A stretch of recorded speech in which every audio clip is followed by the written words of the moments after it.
Get up, come on. My world is with my girls, living on the dance floor. Welcome back to Leave It on the Dance Floor. This is part 2 of rapid fire questions. Well, not really that rapid and not really firing, but you get it. Questions. I'm going to answer your questions. ALDC Elites, you wrote in. This is what you wanted to know, and I'm going to give it to you straight. Yeah, guys, there are so many questions that Abby gets every single week. It's overwhelming. But, I think that that's the fun part about our show is that we like to have the listeners be a part of it, Oh, absolutely. That whole interaction is great. But the kids, I don't know, they get my email, and they must be young. They can't spell for at all. Just let's leave it at that. They can't spell. And they write in and they ask crazy, silly questions and incomplete sentences. And it's adorable.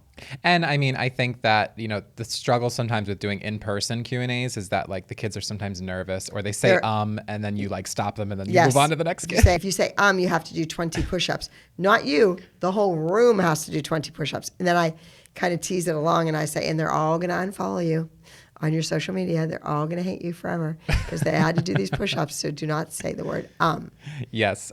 But just to get right into it, here we go. We have, these are all ALDC Elites from Patreon and YouTube Premium. So thank you so much for your support, guys. Patreon, YouTube Premium. Yes. And, I know we say it every week, but just because Abby and I are finding different content from her old phones, just of all these things that nobody's ever seen. So I'm sorry we plug it all the time. Yeah, well, I'm sorry that we plug it all the time, but it's just worth plugging, guys, because... Do they know what plugging means? They didn't even know what Yeah, no, they know what plugging means. Okay. Throwing a shout out. Yeah, they get it. All right. Our listeners are really tech savvy. Oh, they are? Oh, yeah. Yeah, no. Oof. Every they little know about thing. NFTs? Yeah, a lot of them. The I'm sure they know a lot ALDC more than us. The ALDC NFT will be coming soon. Really? Okay. It gets you into every single... Q&A, every single... Oh, great. Every Good. single event, you just in. Well, because I know that it's a struggle. Yeah. Not everybody can get to all of your Q&As, too. Well, no, but if there's one in your area, you just come free. You don't have to buy a ticket. Yes, you have automatic. your NFT and you just show up and show the picture and you are in like Flynn. Well, that's good. Right to the front of the lines, everything. Really? Yes. Well, cool. guys, we will keep you posted on that. Cool. So, ALDC Elite Amanda K. If a dancer isn't getting top placements when they are 8, 9, 10, does that mean that they're never going to be a winner? Absolutely not. In fact, the kids that are not placing at 8, 9, and 10 are usually the students in my situation at my studio who end up being professional working dancers. The kid that wins everything, 8, 9, 10, 11, 12, overall high scores, champion, grand champion, crown, banner, the whole deal, that kid turns 13 and suddenly they're not winning, so they don't want to play. Over time, their body changes. They're becoming young women or even young men, right? And they change mentally. They've won. Now, they're going up against 17 and 18-year-olds at 13. They're not winning anymore. And like I said, they don't want to play. They want to be cheerleaders, and they want to do this at school and that at school and run for student council and all that jazz. And the kid that was not winning, the kid that was not placing, stays there, and they push and they drive and they want it and they're hungry for it.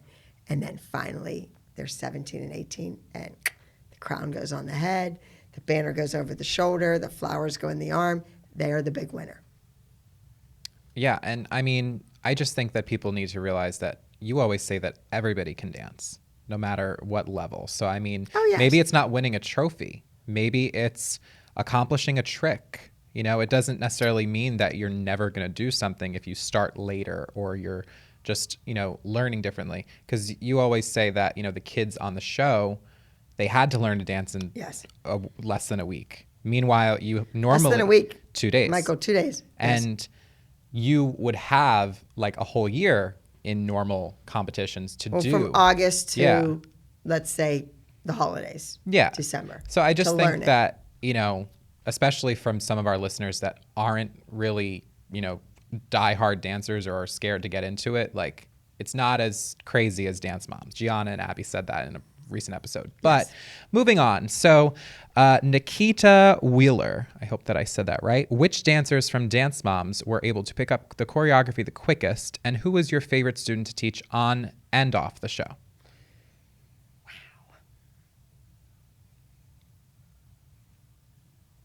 I'm trying to think if it picked up really fast.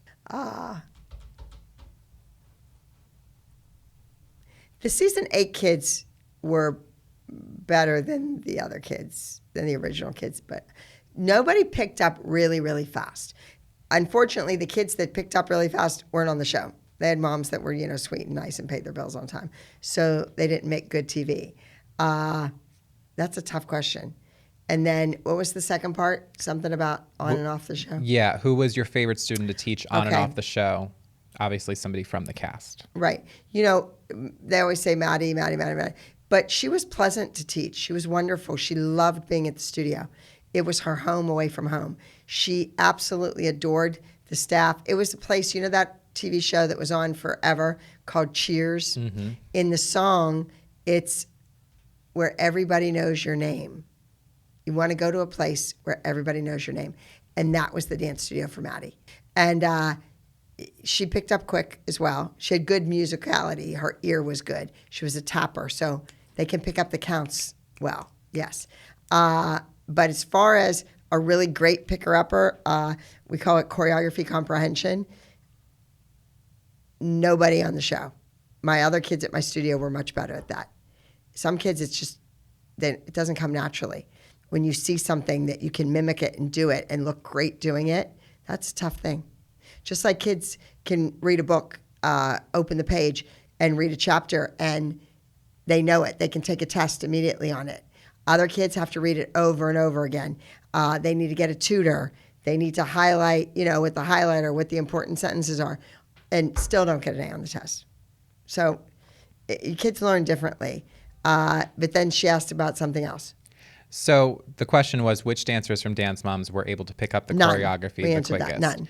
And then who was your favorite student to teach on and off the show? So you personally, who did you like to teach the most on and off the show, regardless of if they could pick up quickly? Well, I have to go with Maddie because she was pleasant and wonderful to have in class.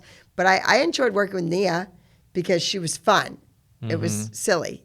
And she would get excited over a song or like the part she was going to play.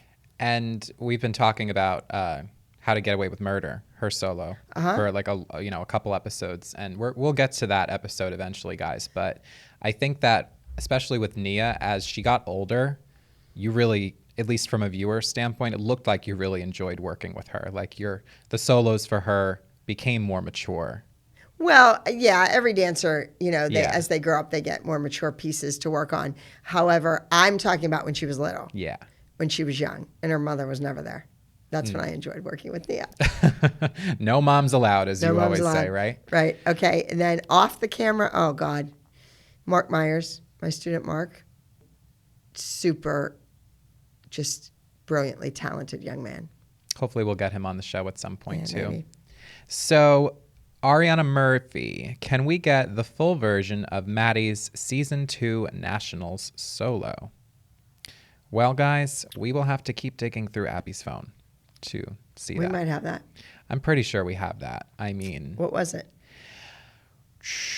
Telling myself. Fact-checked me, ALDC elites. I'm sorry. Is he right or is he wrong? Here's the thing, though. Sometimes people have something to say about me because they say that I don't know a thing about the show. What do you say to that? That I don't know a thing about What are you talking about? You're like a walking encyclopedia about the show. Yeah, I think so, too. Listen, guys, there's a lot. No, seriously, if someone was writing a book about Dance Moms and they needed what do you call that? Not an expert witness, but... if you were writing a book about Dance Moms and you needed somebody that was an expert on the show and knew everything about it, I would definitely suggest you. I would recommend Michael David.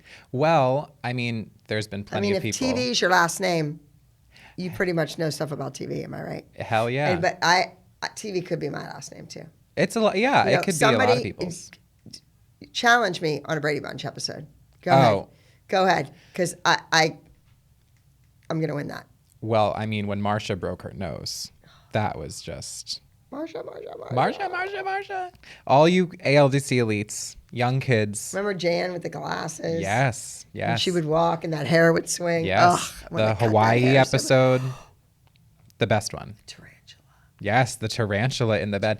Just ALDC elites, How come I didn't know you knew all this? Well, my parents raised me right.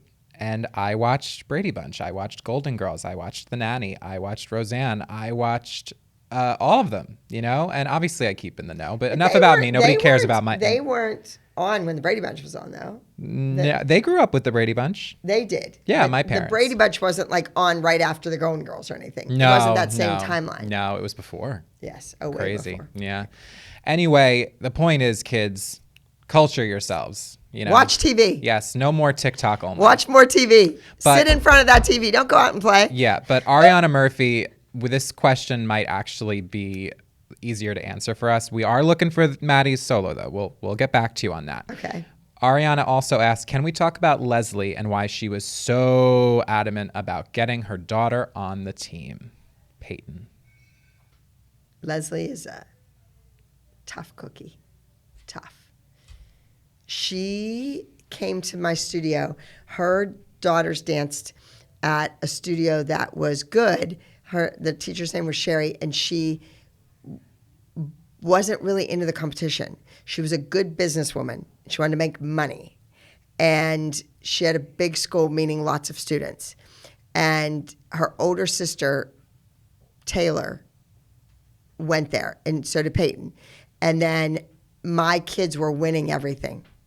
When I say that, it was for Dance Masters of Pennsylvania, and we would walk in, and I'd have the petite miss dance, the junior miss dance, the teen miss dance, the miss dance. And her sister, Taylor, the older girl, beautiful girl, great, gorgeous body, feet, legs, pretty girl. She was one of the winners at one time, but never other kids. It was just her. So her mother brought her to me finally. She should have come to me years before. But the mom finally, it was a long drive. They were an hour away from me. And so 3-4 days a week, that's hard to get to through traffic at that time of the day after school.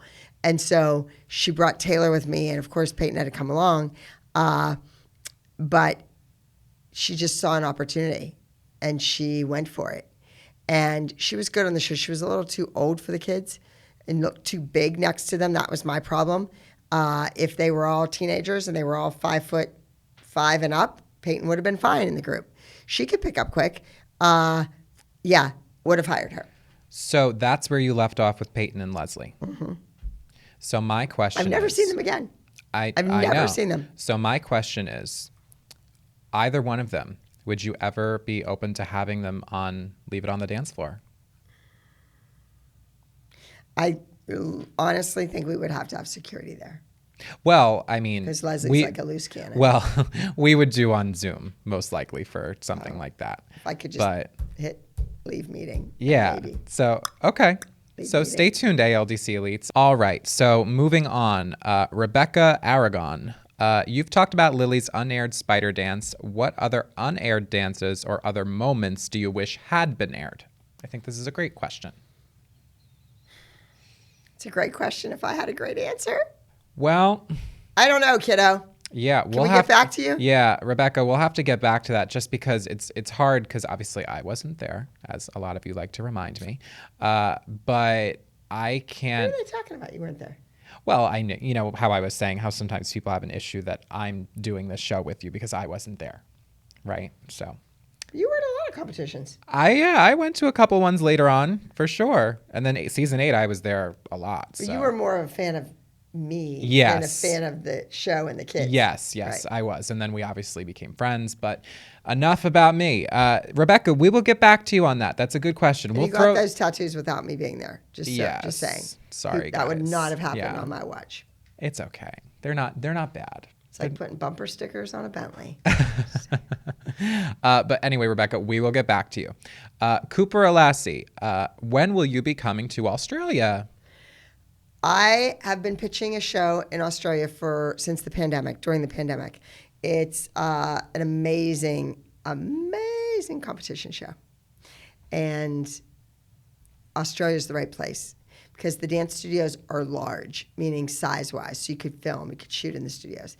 And the competition that surrounds it, it's just an incredible show. I wish I could tell you a little bit more about it, but wait and see. I am trying to get back there.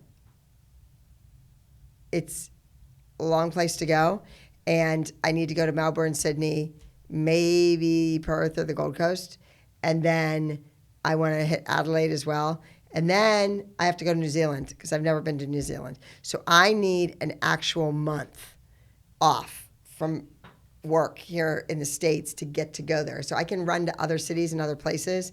I'm going to London for about a month, so that would be my next spot. Good to know.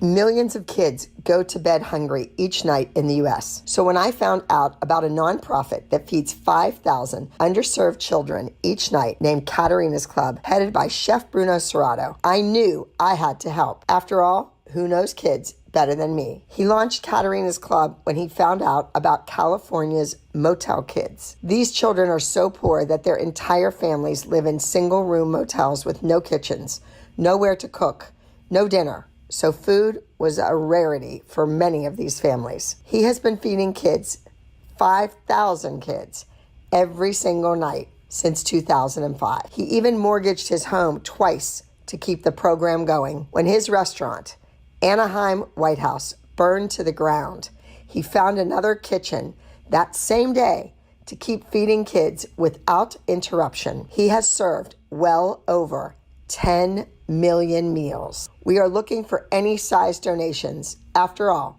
a $5 donation feeds a family of 4. While food banks are helping ease the crisis, many of these children, often referred to as motel kids, live in cheap, crime-ridden units that do not contain kitchens. Since these families are unable to cook dinner, they depend on already prepared meals like those provided by Katerina's Club. To become involved and make a donation, go to katerinasclub.org/donate. Again, that's katerinasclub.org/donate.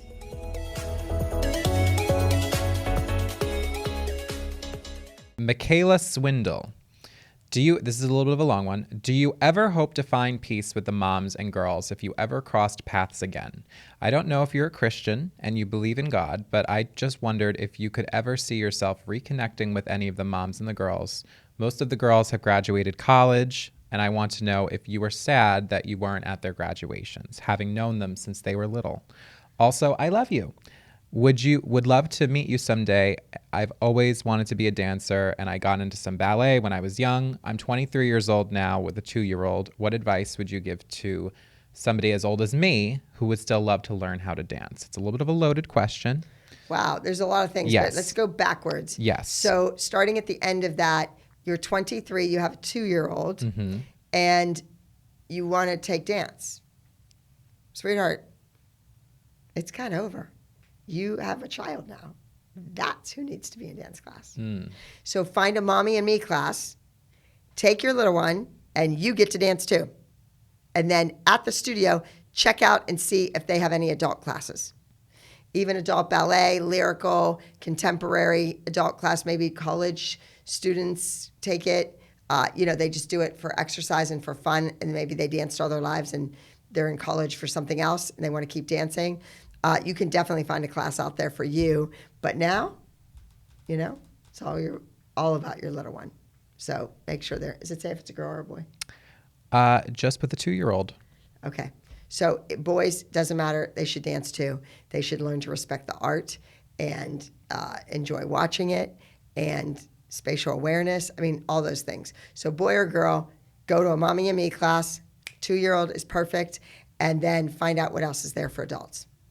Okay, and then the beginning of the question, do you ever hope to find peace with the moms and the girls if you ever cross paths again, considering you knew them since they were very little? Okay, so I'm Catholic. I was baptized Catholic. I was raised Catholic. I didn't go to Catholic school, but I went to CCD. And I'm still Catholic. And I still attend Mass because I like it. And it was my thing, with my mom that we did every Sunday. So I can forgive anyone for anything, but I can't forget. Forgiving and forgetting, two different things. And I think some of the moms, it has to do with respect or lack thereof. And it also has to do with success. Those that are successful now, really successful, I had something to do with that. Whether they want to tell themselves otherwise, whether they want to pretend they could have been from any dance studio and still been on the show and things would have been exactly the same, regardless, whatever they think, whatever they want to tell themselves or tell other people, tell the world, if they had not been at my studio, if those kids were not my students, they would not have been as successful as they are, period, point blank. I didn't wave a magic wand and make them fabulous. They had to put the work in. And the parents paid. Well, some of them. And we all worked together to be on a hit television show that's now back on. So I had something to do with their children's success, with their success. And they don't want to give me credit for that. So shame on them. I will say that I found a video online of Kelly, and she was talking about how even today, when she is just trying to get ready quick, she uses duct tape to get like hair off, or just, use that for like two-sided tape to, go out and fix an outfit and stuff. And she says that no matter what happened, that's something that she's always going to remember from you. So how does that make you feel? Well, I understand, obviously. she learned something. Yes. Duct tape, double-sided tape, at least she learned that. I would have hoped she'd learn a little bit more as my student about respect and about, your teacher and their right and their, you're listening to them and to be respectful to adults and that kind of stuff. Okay. Good answer, guys. We're taking the high road all the time here on Leave It on the Dance Floor. So let me see.